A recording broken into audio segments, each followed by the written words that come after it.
Hey guys, it's Tara. I'm here with you again. Actually, it's my day off, so I'm looking like a hot mess. I just woke up from a nap. And by the way, if you're here, you're supposed to be here, and I'm glad you're here. I decided to sit outside today. It's beautiful here in Las Vegas.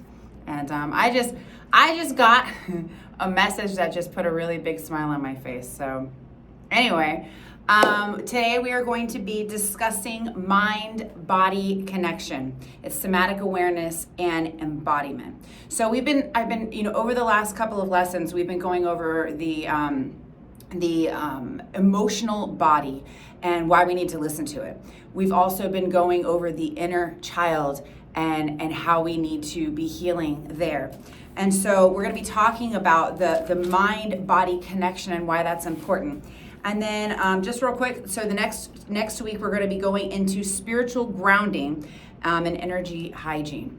So by the way, like I told you guys, there's some of these concepts that I'm going to be teaching and I'm going to be talking about that I have. Some of them I've gone really deep into, and then some of them maybe not so deep, maybe I've just touched on them. And so today's lesson is actually going to be one that was really, really difficult for me, okay? And I'm going to tell you why. But before we get into that, do me a favor, please. If you are first timer here, welcome to my channel. Thank you for being here. I have a lot of, content that you can go back and watch. I hope that it's relevant and helps you along your journey. But please go ahead and subscribe to my channel. Like it, share it with somebody you feel like might could benefit from it. And let's dive into this. So the theme today is the body is not separate from your spirit. It's your spirit's temple and translator. So when we talk about learning our emotional body, it's our translator. So if we don't understand how to read our body, we're not going to be able to really understand who we are completely, or our intuition for that matter. Okay, embodiment is the soul's return to the now. We need to learn to be present in the moment, aware of not only our surroundings, but aware of how and why we are responding to it or reacting to it if we aren't healed. So there have been other videos where I have touched on this, but I'm going to go ahead and go over it again. So you will, if you choose to, and I highly encourage you to question anything that I put out there, right? Don't ever just take my word for it. I want you to do the research. Pull out that AI, whichever one you use, Gemini, ChatGPT, I don't care. And I want you to ask the questions. Go in and ask about the chakras, okay, guys? Our chakras start at the base of our spine. That's our root, that's our grounding. Then it goes into our sacral, and then our solar, and then our heart, and then our throat, and then our third eye, and then ultimately the top of our head. So each one of these chakras hold a very valuable significance to how we understand our body. We also need to understand that the right side of our body is our masculine side. It's our giving. It's our moving forward. It's that dominant, strong side. And then our left side is our feminine energy. It's the softer side, the tender side, the receiving side. And by the way, regardless of whether you're male or you're female, we both have masculine and feminine energies.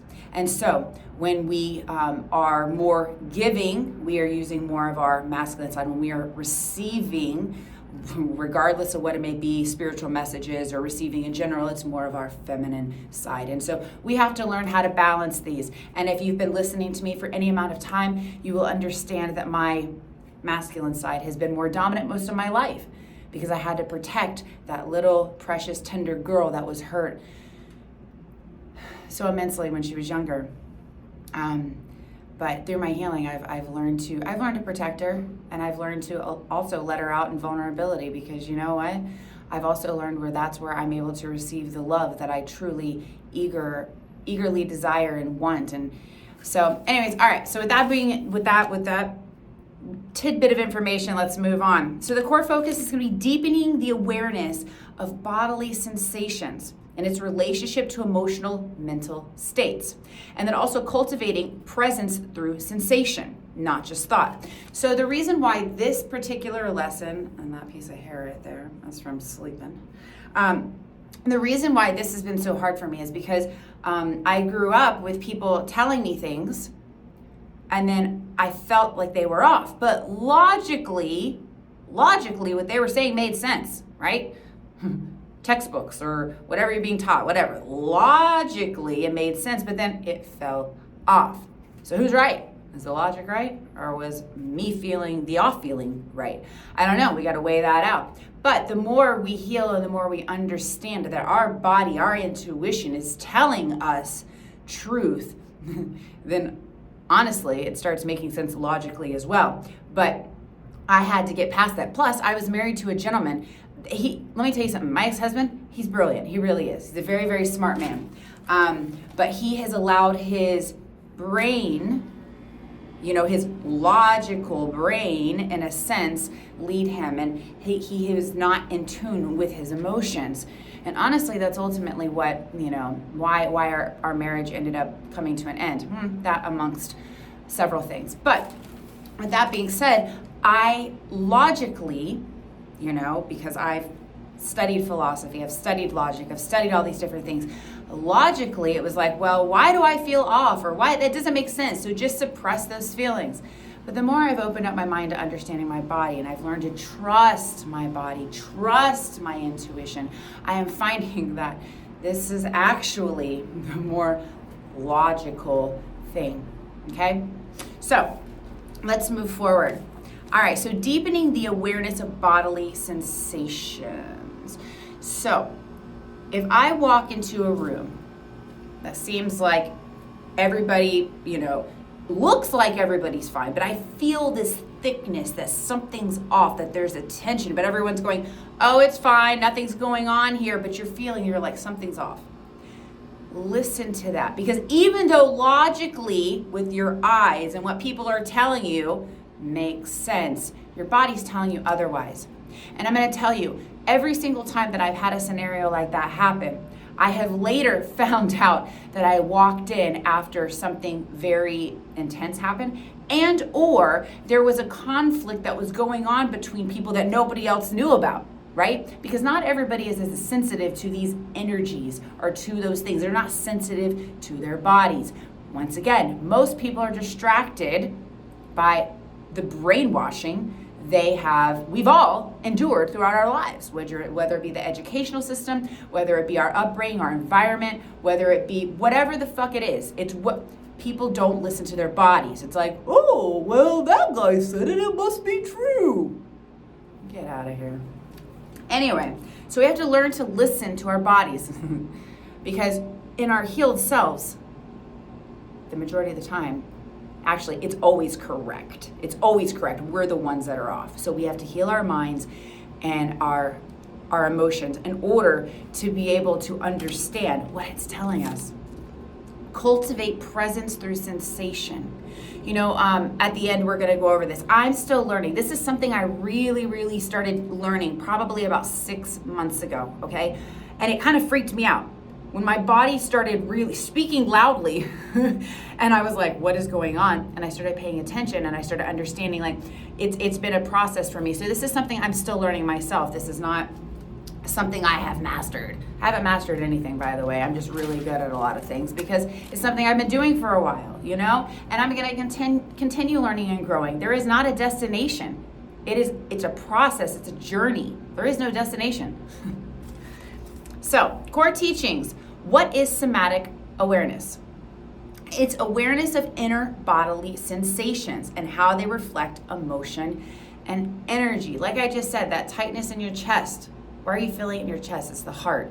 So that's the heart chakra. You're feeling a tightness in your chest. So why am I feeling it here? Something that affects the heart. So if it's affecting the heart, it must be something relating to that. If I'm feeling it in my stomach, that's my power center. That's the solar.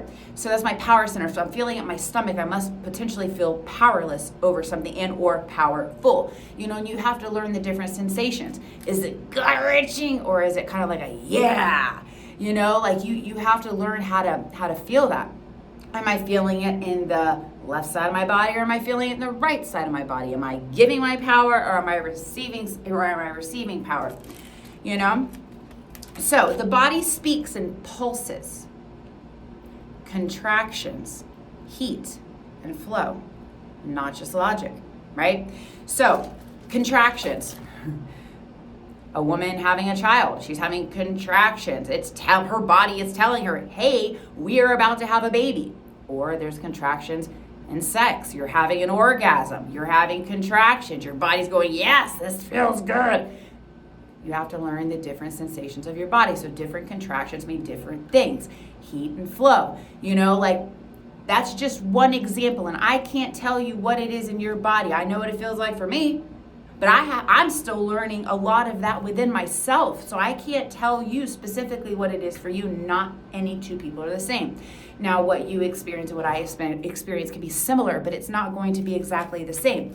I'm just going to tell you my experience and hope that you can take that and learn from your experience. So a very good example of that is people talk about meditation. And people are like, oh, meditation is this, meditation is that, meditation. And I've spoken to a lot of people about meditation. And I'm going to tell you, meditation is not achieved any one way, okay? People can give you instructions on how they achieve meditation or how they've gotten there. But I've never heard two people tell me the exact same thing. But through exploring and through inquiring about the different people and their different, how they have viewed meditation, I have learned what is going to potentially work for me or what is working for me or what will eventually work for me, because I'm going to get to a place where I'm going to be like, oh, that's why I'm experiencing this. I remember so-and-so saying this and that, and you start connecting all the dots. That's why it's so important to have each other to lean on and, sharing our experiences, So let's keep moving on. Why the mind alone isn't enough. So let's keep going there. So you can't think yourself into healing. You can't. Insight must be felt. So you can't be like, oh, I love you. Like when you tell somebody that you genuinely care for, is it just words or is it felt? When I tell somebody that I genuinely care for and I genuinely love, when I tell my children I love you, I feel it at my core. I feel it with all of my being. You feel that. You don't just say it, right? You can't teach somebody about love without them experiencing it for themselves. And not everybody has experienced love on the same level, okay? So, embodiment is a practice of integration, not just understanding. So it's an integration. So you have to integrate these things into your life. It is a process. Embodiment, being here in the moment. What am I seeing? What am I feeling? I'm feeling the heat outside. I'm seeing the sun out. I'm smelling the fresh cut grass, or, it hasn't rained here in Las Vegas for a while, but you can smell after it's rained. What am I feeling? I'm feeling potentially sweat on my body, or I'm feeling, what is it? What am I hearing? Right now I'm hearing, what are they, lawnmowers in the distance, we become aware of everything, but we also have to learn to do that within ourselves. Like, what am I feeling? What is my body telling me? Do I need to rest? Do I need to go for a run? Do I need to do something nice for myself? Go get myself a pedicure? What do I need to do? What is my body telling me that I need in this moment? And a lot of times we don't listen to it. And it could be for a number of different reasons. As a mother, we can't just stop mothering when we have a 2-week-old, 3-week-old child and be like, okay, I'm gonna go get a pedicure. No, obviously it can be a little bit more challenging at different stages of our lives, but we still need to learn how to care for ourselves in those moments and learn how to receive help and bring other people in to help us care for ourselves. Takes a village, guys. Can't do it by ourselves. Takes a village. Okay, so practices that cultivate embodiment. Okay, like I was just saying. So you do a body scan with your breath. I touched a little bit on that on the lesson from the other day, right?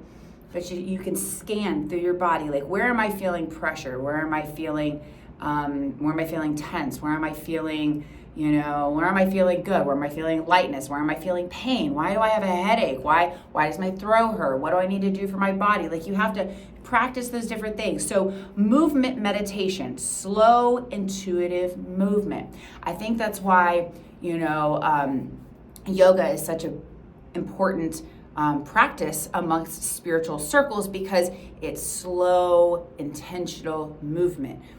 stretching out your arms, your legs, you're working your core.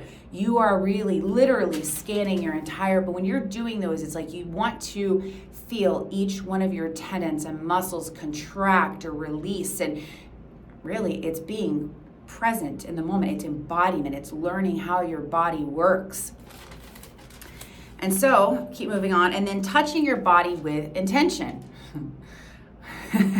I start giggling because, I'm gonna go ahead and say that everyone masturbates, but I mean, that's touching your body with intention. You are touching your body to bring yourself pleasure, but like massaging your shoulder or touching your thigh and being like, am I okay? What is it? Contracting your arms, your muscles, like stretching out, you want to touch your body with intention, okay? Like if you didn't intentionally touch yourself to please yourself, you might not be able to do so. So try doing that with oh God, I crack myself up. Do that with the rest of your body. You know what I'm saying? All right. So the alchemy tie-in, like I said, if you go over to a post, and I say this, I'm probably going to say in every video because it mentions in every one of my videos. I have a post that talks about the alchemy stages. And it also talks about the hero's journey and how, they relate, just different ways of terming it. But the alchemy tie-in for this one is going to be Citrinitas stage. I think I said that properly. I'm not sure. But it is the illumination rooted in form.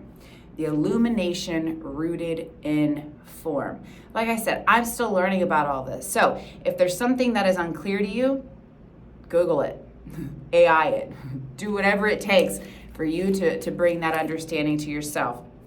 That's honestly what I did with the majority of this. And that's actually how a lot of this is I've learned a lot of this myself. I went out searching for the answers. It's not just rising up. It's coming down and in. It's learning all of you, So the practice that we're going to talk about today is the Somatic Presence Ritual. So what is my body asking of me? A lot of times we have to, if I'm tired, sometimes you're not able to rest. You got to push forward. But if you are able to rest, if your body is telling you to rest, then rest. Because if you don't give your body what it needs, eventually it's going to make you rest. And it's probably going to come out of some kind of very, very unpleasant illness or some very hard thing that's going to make you rest your body. So why don't we start listening to it before we get to that point? That's an idea. And then journal after movement or breath-based practice. So part of how we start learning this is, so we go through that breath work and then, I don't know, I might feel a pain here or here on my side. Like, why is it on my right side versus my left side? And start journaling it. And then you're going to start paying attention to becoming self-aware so that when it happens again, you'll be like, oh, well, this is what was going on when that happened, and this is why it was going on, and you start tying it all together. Like I said, it's a journey. You won't get it all right in the beginning. So when all this started happening to me, it was just a lot to take in. But now as I've gone and I've learned to incorporate it little by little by little, I have been, I'm gaining a better understanding of my mind-body connection. So when we talk about this being our temple, we aren't just humans. We are souls, spirits that are in the human experience in this moment. But our body will decay and it will go away and we will continue on. But there's a reason why we have these bodies right now. There's a reason why we have. And this concept goes a lot deeper, but we're not going to go that deep this time. So anyways, I'm going to wrap this up for today, but you guys have a wonderful day. I hope this is helpful for you. Once again, if you haven't subscribed, subscribe. If you need to share this to somebody because you're like, oh, that bitch needs to hear this, and or I don't know, if you have a comment or a question, please leave me a comment or a question and I would love to get back with you guys. So have a wonderful day. Until next time.